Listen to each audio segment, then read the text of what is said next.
Señor presidente, según el orden del día aprobado, corresponde el primer debate del proyecto de ley orgánica reformatoria a la ley orgánica de movilidad humana.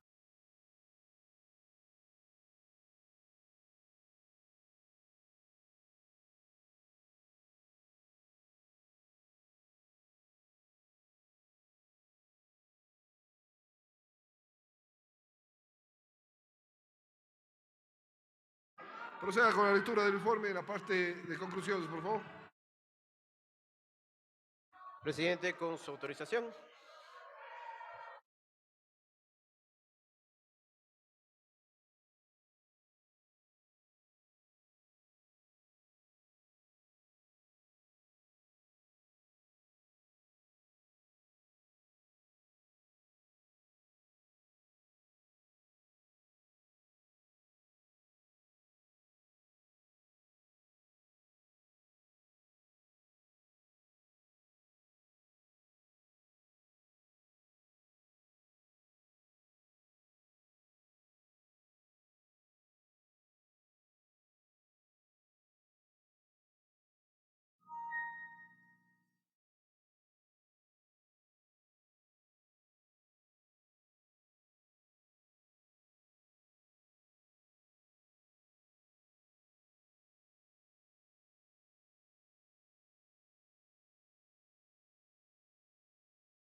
Se ha corroborado que ya se ha leído el informe de la comisión. Tiene la palabra, abro el debate y tiene la palabra el proponente asambleísta Juan Fernando Flores. Gracias, estimado presidente. Para que quede claro y dejen los gritos, ya no se puede reconsiderar, ya no se puede hacer nada. El tema está muerto, señores, no confundamos. Gracias, estimado presidente, por darme la palabra. Le pido a los colegas legisladores, por favor, que prestemos atención a temas que sí son importantes para el país, que corresponde a este. Asambleísta, por favor, no es necesario gritar. De verdad, ya vamos a superar las cosas, vamos a los temas importantes, los que son necesarios. Al punto de orden, asambleísta. Y les ruego a los colegas asambleístas, por favor, guardar el debido respeto para que poder tratar el punto. Gracias, señor presidente. Hemos enviado como Comisión de Relaciones Internacionales y Movilidad Humana una presentación que corresponde directamente a este punto, que es un punto importante, que tiene que ver con la reforma a la Ley Orgánica de Movilidad Humana. Lamentamos que algunos asambleístas ya se estén retirando del Pleno, porque estos son los temas importantes que deberían quedarse a debatir. Pero en función de eso, les comento. La Corte Constitucional estableció justamente mediante sentencia, y solicito por favor por secretaría que procedamos a compartir la presentación que enviamos para esto. Proceda, secretario. Procedemos, señor presidente, con la reproducción de las láminas remitidas. Muchas gracias.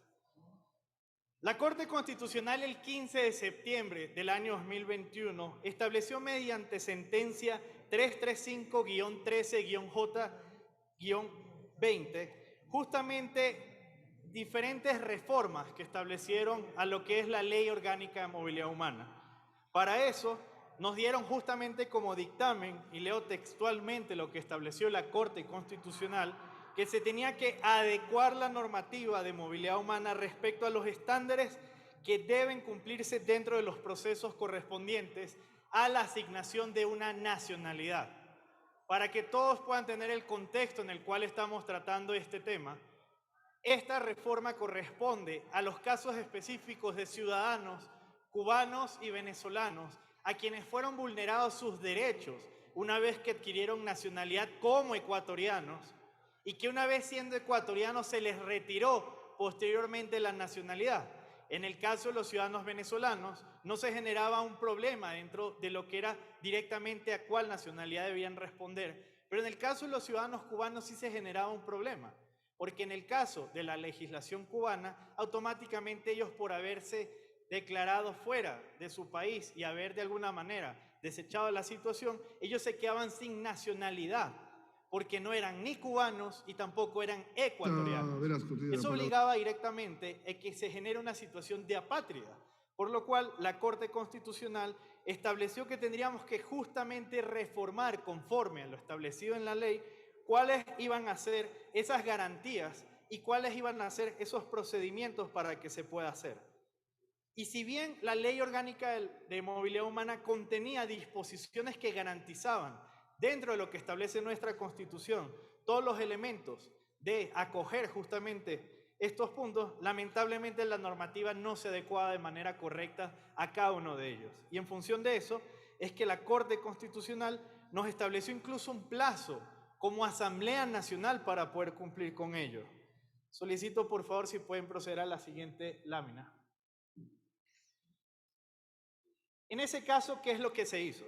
La sentencia aborda 3 temas que son importantes. El primero era la necesidad de establecer garantías específicas de cómo no se iba a violentar los derechos que tenían cada uno de los ciudadanos, en este caso, sobre todo quienes estaban en condición de movilidad humana, y que para eso se debía generar todo un proceso de debida notificación, la realización de audiencia, contar con un defensor técnico y que se generen diferentes procesos para que no se vulneren sus derechos. Adicionalmente, se debía garantizar que la nulidad o revocatoria de nacionalidad no coloque a la persona en situación de apátrida, lo que les estábamos comentando justamente de los ciudadanos de nacionalidad cubana que habían adquirido la nacionalidad ecuatoriana y posteriormente, cuando se les retira, quedaron en una situación de apátrida. Adicionalmente a ello, otro de los elementos que eran fundamentales que se tenía que garantizar es que las reformas que establezcamos desde la Asamblea Nacional sean en respeto de los derechos humanos y sobre todo de las garantías constitucionales dentro de lo que corresponde a una detención o retención de estos ciudadanos por parte de las autoridades migratorias. Así que en función de ello, la Comisión de Relaciones Internacionales y Movilidad Humana, solicito por favor proceda con la siguiente lámina, procedió a generar justamente el contenido de este proyecto de ley, en el cual corresponden 6 artículos reformatorios, una disposición general, una disposición transitoria, una disposición reformatoria, una disposición derogatoria y una disposición final. Siguiente, por favor. En lo que corresponde justamente al artículo 77, numeral A, y el artículo 77, numeral B, lo que se hizo fue incluir garantías mínimas y específicas dentro de los procesos que corresponden a los casos de suspensión de los procesos de naturalización y de nulidad de la carta, entendiendo que cuando se da la nulidad de la carta de naturalización se tienen que generar varios elementos. Para ello se incorporó lo que corresponde a la notificación previa efectiva, la procedencia de la notificación por medios de comunicación como medida última que se tenga que tomar para poder informar al ciudadano, la obligación de convocar una audiencia como forma de garantizar el debido derecho a la defensa que debe tener este ciudadano, a su vez incorporar el derecho a contar justamente con un defensor técnico particular o defensor público de oficio que pueda acompañar durante todo el proceso correspondiente. A ello se le suma la notificación al representante consular del país de origen, entendiendo que el país está colocando justamente en tela de juicio si sostiene o no la nacionalidad y por lo tanto retomaría la anterior al proceso, e informar a la persona extranjera de todo el derecho que tiene, además de comunicarse con el representante consular del país de origen. Siguiente, por favor. En el artículo 2 y artículo 3 generamos un proceso de renumeración y de sustitución donde establecimos que la articulación justamente debe obedecer a lo planteado al artículo expuesto anteriormente. Para eso, posterior al artículo 77, numeral A, el artículo 77, numeral B, por lo tanto se establecía un cambio para que éste incorpore directamente a que sea el artículo 77, numeral C. Esto respondía a un tema de la numeración para que no se genere un problema a la hora de ser remitido al registro oficial. ¿Y qué es lo que establecimos ahí? Que en los casos de suspensión de proceso de naturalización o archivo del expediente de naturalización deberá desarrollarse con la base de procedimientos individualizados. Este es un tema sumamente importante. ¿Por qué? Porque se han dado casos de detenciones grupales de ciudadanos de varias nacionalidades o que estaban dentro de este proceso y se habían tomado los casos de manera grupal. Por lo tanto, aquí debería garantizarse en todo su sentido que realmente sea tomado de manera individual cada caso y que no se perjudique a ninguno de los ciudadanos en función. Siguiente artículo, por favor. En lo que corresponde al artículo 4 del proyecto de ley, hacemos la reforma del artículo 81 que corresponde directamente a la nulidad de la carta de naturalización. Esto corresponde a que los procedimientos individualizados en el trámite justamente tienen que garantizar dos aspectos. El primero, el procedimiento de nulidad de la carta de naturalización debe desarrollarse de manera individualizada, respetando los derechos humanos, las garantías del debido proceso y las garantías reconocidas en la presente ley. Y lo segundo, en que todos los casos que haya sido archivado el proceso de naturalización o se haya declarado la nulidad del caso como tal, la Autoridad de Movilidad Humana debe poner en conocimiento las posibles alternativas migratorias que debe sostener conforme a la normativa cualquiera de los ciudadanos en función. Siguiente lámina, por favor. En el artículo 5, lo que hicimos fue agregar un artículo posterior al artículo 81, que se convierte en el artículo 81 numeral A, en el cual se establece todos los elementos sobre la prohibición de revocatoria de la nacionalidad de una persona cuando esto implique un caso donde éste quede en situación apátrida. Para ello, se establecieron que en los casos en que el Estado ecuatoriano esté impedido de revocar la nacionalidad, como mencionaba el caso justamente de los ciudadanos de nacionalidad cubana que habían adquirido la nacionalidad ecuatoriana, tenía que considerarse dos elementos. El primero, cuando la persona previa a obtener la carta de naturalización haya reconocido directamente su situación de apátrida, o la segunda, cuando al obtener la carta de naturalización haya renunciado a la nacionalidad de origen. En estos casos no se podría revocar de ninguna manera la naturalización o la carta de nacionalidad, dado que se quedaría en una situación apátrida. Siguiente lámina, por favor. Lo que corresponde al artículo 6, se establecieron adopciones de lo que estableció la propia Corte Constitucional de medida cautelar en los casos de inadmisión, donde ahí se estableció que la posibilidad de adopción de una medida cautelar en el caso que el plazo de las 24 horas para la verificación de la información de la persona extranjera que desea ingresar al territorio ecuatoriano, siempre que no supere eso, para evitar la retención o la detención. Y lo segundo, que la Autoridad de Control Migratorio debe permitir el ingreso regular y podrá ordenar una medida cautelar siempre y cuando ésta sea de carácter personal, deberá presentarse de manera periódica ante los organismos competentes y deberá verificarse toda la información para que esto permita la formalización de ingreso al país o en su efecto sea devuelto al país de origen con las garantías constituidas. Siguiente lámina, por favor. En lo que corresponde a las disposiciones, se estableció una disposición general que la Autoridad de Movilidad Humana y Control Migratorio en el ámbito de sus competencias serán quienes realicen los procesos de verificación para garantizar el cumplimiento justamente del proyecto de ley en beneficio de las personas de movilidad humana. Esto es importante. Los asambleístas, incluso los que representan al exterior, en el caso de la comisión, la asambleísta Mónica Palacios, el asambleísta Ángel Salvador Maita, mencionaron que es importante que siempre la Autoridad de Movilidad Humana sea quien garantice en beneficio hacia el ciudadano en movilidad humana, para que no haya un proceso donde realmente haya un decremento de sus derechos.